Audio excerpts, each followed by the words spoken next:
from the village after Sasuke left, part 2. Please leave a comment and like. I would love to have discussion with you guys in the comment section. And while you're down there, please hit the subscribe button and hit the notification button so you'll be notified when I upload. Um, let's get into it. Roll the intro.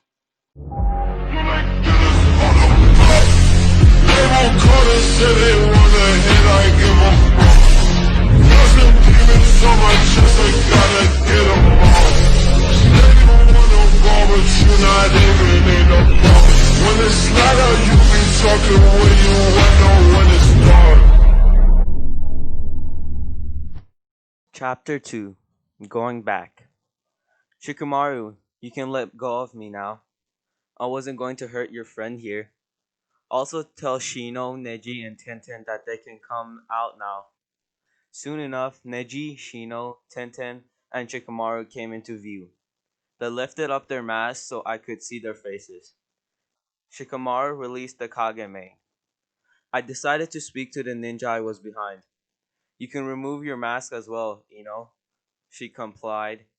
Yumi and her mother came from the house to see if I was okay. Shikamaru spoke. Tsunade-sama had asked us to track you down. I told her how troublesome it would be, but she had insisted that we find you. Neji stepped forth to speak. Naruto, Tsunade-sama has requested that you return back with us to Konoha. I looked at Neji and laughed. She requested that I come back? Tell her I am no longer a shinobi of the leaf and I am not obliged to do as she says. Ino decided to speak. Naruto, she asked us to bring you back. Please come back with us. Tell me, Ino, what could she want from me? She didn't want anything the past 6 years. Why now all of a sudden? Shino spoke in his usual tone. Uzumaki Naruto. Godame-sama wishes for you to assist us in this war with the cloud. I walked past the ninjas from Konoha and headed to the doorway towards my fiancée, who was looking worried. I stopped and spoke. Instead of trying to get me to fight Konoha battles, you should be preparing for attacks from Cloud Nin. Tell Obo-chan that I said good luck defeating the cloud. Naruto, how could you turn your back on your home? It's your duty to protect Konoha, Tenten said desperately. It's not my home. It never was. That place was hell to me. I was hated by every villager in that village. I was also banished by the council. So tell me, Tenten, would you consider a place that exiled you a home? There was complete silence. I thought so. Tell Obo-chan that the only way I will fight for Konoha if she's willing to pay for my services. My going rate isn't cheap though. Tell her I want 70 million ryo for my services and an additional 20 million bonus. Take that offer to her and come back to let me know her decision. That's an outrageous figure, Naruto, Ino stated. Well, I told you I don't come cheap. I'm sure the cloud will have no problem paying the bill. Shikamaru sighed. If that's all you request, then pack your things, Naruto. We want to get back to Konoha ASAP. Ino spoke. Shikamaru, you can't be serious. That is way too much money for... Neji interrupted. Well, Tsunade-sama did say no matter what it took. Do you actually think that's what she meant, Neji? Asked Tenten incredulously. Our mission states that we bring Uzumaki Naruto back with us to Konoha. After that, it is no longer our responsibility, Shino stated. Shikamaru looked at Naruto. So are you coming or what? Naruto fixed his gaze on Shikamaru. On one more condition. What is it now that you demand? Ino spat. Naruto turned to the door, where his fiancée and his mother-in-law to be were standing. They come with me. When word gets out that I'm fighting in Konoha's side, the cloud will send nins to use them as bait against me. At least in the leaf, I know that they will be safe. Shikamaru thought to himself, what a troublesome guy. After closing his eyes, then reopening them, he spoke. Fine. As long as you're coming, I could care less about who you bring with you. Naruto gave the group a large grin. Then it's settled. We depart in 2 hours. He walked towards Yumi. She had she had a sad look in her eyes. Truth be told, Yumi didn't want Naruto to be a ninja anymore for fear of losing him. Even so, she knew he was a ninja through and through, and she respected it. He placed his hand gently on her face, pulling it up so his eyes could meet hers. Don't worry, nothing will happen to me. That I can promise. Come on, we have to pack our stuff so we can get out of here. With that said, they broke free from each other's embrace and headed into the house. Yumi's mother invited the other ninja into the house. After 2 hours had passed, everyone was now ready to head out. Naruto was dressed in black, short sleeve shirt with a black sweatpants to match. He wore bandages around his shin the way Kakashi did. He also had on black ninja sandals. His sword was placed on his back. The sword was eloquent. One couldn't see the blade, but judging by the black and golden handle and the black case with a golden fox carved on it, it was safe to say that the sword could cut through almost anything. He got the sword from Minashu Ryo, the head of the samurai clan who had taught him personally. Yumi was wearing a brown long sleeved shirt and beige pants. Her sandals matched the color of her shirt. Mai had on a long blue long sleeve shirt, black pants, and black sandals much like Naruto's. Naruto put Yumi on his back, while Neji carried Yumi's mother. The other three carried the small book bags that the three residents of Sun Country had packed. In a matter of seconds, they took to the trees. It would take an hour to reach the docks, where a ship was waiting to escort them to Konoha, where it would take about 2 hours to arrive there. 3 hours later in Konoha. In the Hokage Tower, behind the desk of the Hokage office sat a 56-year-old blonde woman who could pass for 20, doing paperwork. With a war going on and missions to complete, she was exhausted. She was trying to find ways to end this war. She tried presenting a treaty to the Raikage, but the young prick didn't want a treaty. For the last 8 months, the war went on with no side gaining an upper ground. She honestly didn't know what the war was for, but she believed that the young Raikage just wanted to prove his country was stronger than the Leaf. She felt that there were better ways to go about this, but it was his village after all. She ran hers, that was all that mattered. Sitting with her right arm holding up her head, Tsunade looked at the door when her assistant came in. Tsunade-sama, Shikamaru's team has returned with Naruto. They're in the waiting room, Shizune stated. Shizune, send them in. Shikamaru and the rest of his team entered with Naruto and two people she didn't recognize. When she saw Naruto, she was trying to hold back her tears. She kept them from falling and she began to speak. Naruto, I'm glad that you could make it. I thought that you were going to turn down my request, she said, with happiness in her voice. I did turn down your request. The only reason I'm here is because you're paying for my services, he responded, one of her eyebrows slightly elevated. Paying for your services? So you're not doing this to help the Leaf? She questioned. Naruto gave her a smirk. Tsunade, do you really think that I would fight for this village after what they did to me? No, I'm not here to protect your village. I'm here because of the 90 million ryo I'm being paid for my services. She felt a pain in her heart when he said her name instead of Obachan. She knew then that their relationship had changed. She blamed herself for that. She got mad at the fact that he was fighting only for money. She responded in an angry tone. So you're only fighting for money now. Whatever happened to the kid that fought to protect his precious people? Did you forget about that or what? He smiled at her, then placed his arms around Yumi. I do fight for my precious people. That never has and never will change. However, there is no one here in Konoha that is precious to me.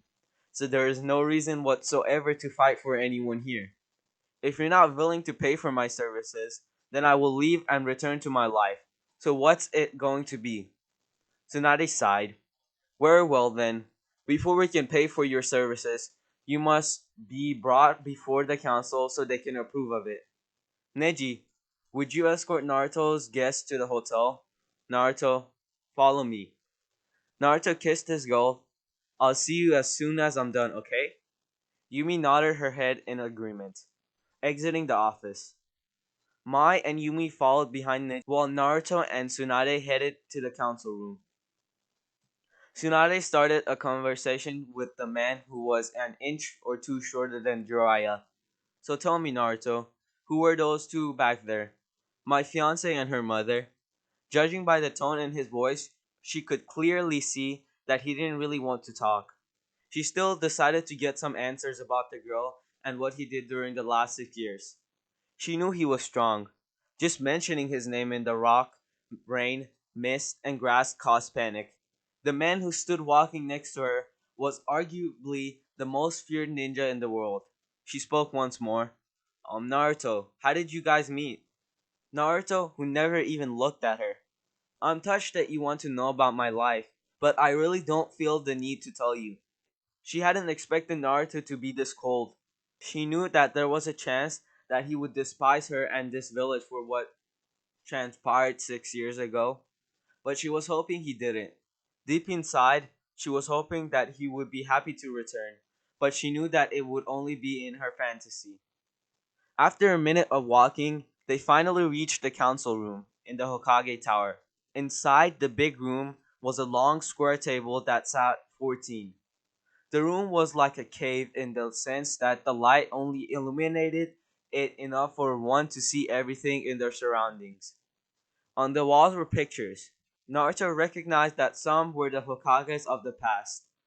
Tsunade mentioned for him to sit. She walked to the other end of the room and took her seat, which faced Naruto's. There were 12 other members seated. The order was as follows. On Naruto's left, Yamanaka Inoichi was seated at the first seat. Nara Shikaku was seated at the second seat.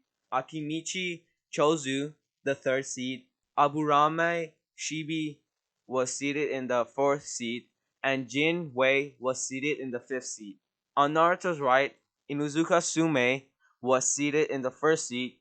Hyuga Hiyashi was seated on the second seat. Havaido Suki was seated in the third seat. Kirai Koi was seated in the fourth seat. And Kataki Waga was seated in the fifth seat.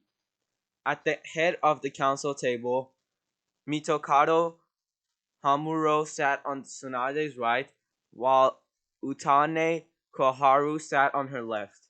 Tsunade was the first to speak. Naruto, do you know why we had asked you to return to Konoha? Naruto folded his arms and looked away.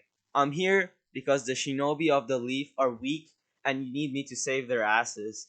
Everyone in the room, with the exception of Tsunade, narrowed their eyes at Naruto. She just let out a sigh at his comment. Koharu spoke next. Uzumaki Naruto, you will show respect while you are in the presence of the council. It's true that your assistance is needed, but you will show some respect. Naruto looked at the old woman and smiled. You talk to me as if I'm one of your shinobi. I don't have to show any of you any respect. You guys want my help, not the other way around. And besides, respect is earned, not given so freely. Koharu was angry. She was about to say something when Hiyashi decided to make a comment. We have very competent ninjas. We thought that you would love the opportunity that we had decided to present you. Naruto looked at Hiyashi curiously. Oh, what opportunity are you talking about? To become a shinobi of the leaf again, Tsunade said proudly.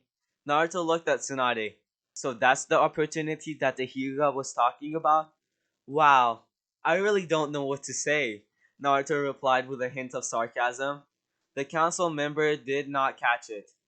Tsuki, a middle aged woman with white green hair and brown eyes, looked at the QB container with a smile. You don't have to say anything.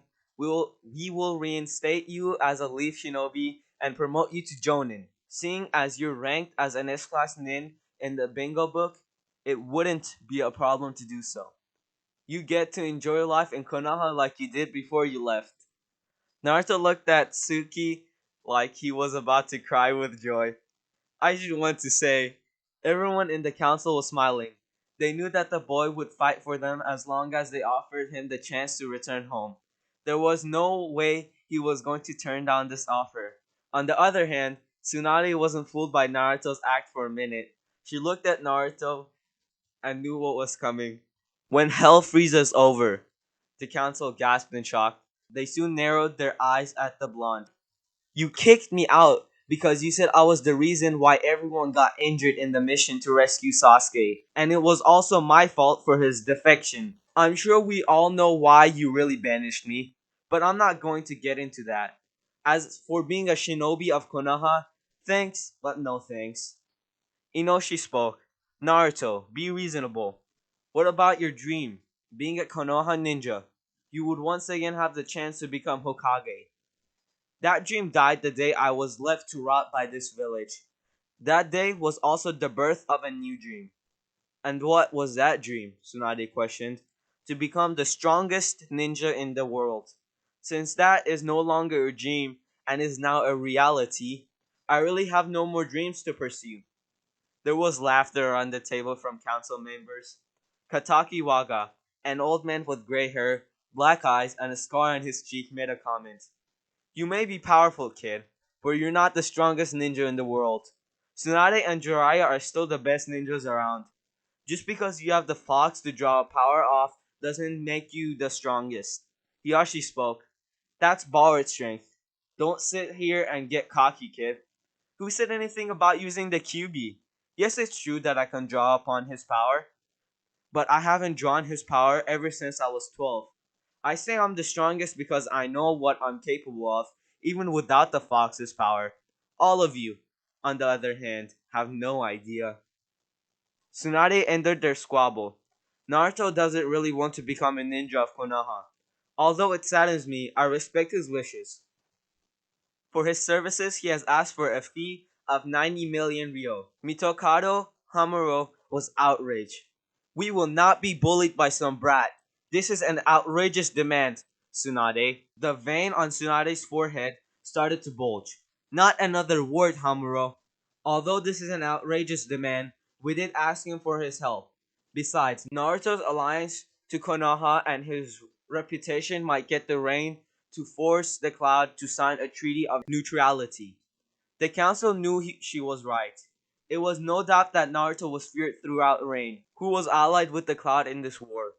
They knew this was the reason Tsunade suggested that they offer Naruto to become a shinobi again.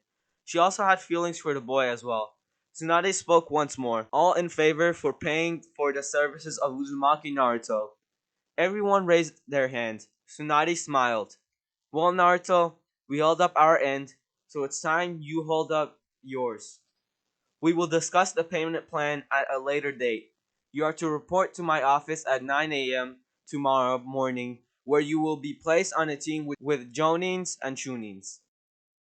Okay, guys, I'm editing this video right now, and I've just noticed how long the video will be.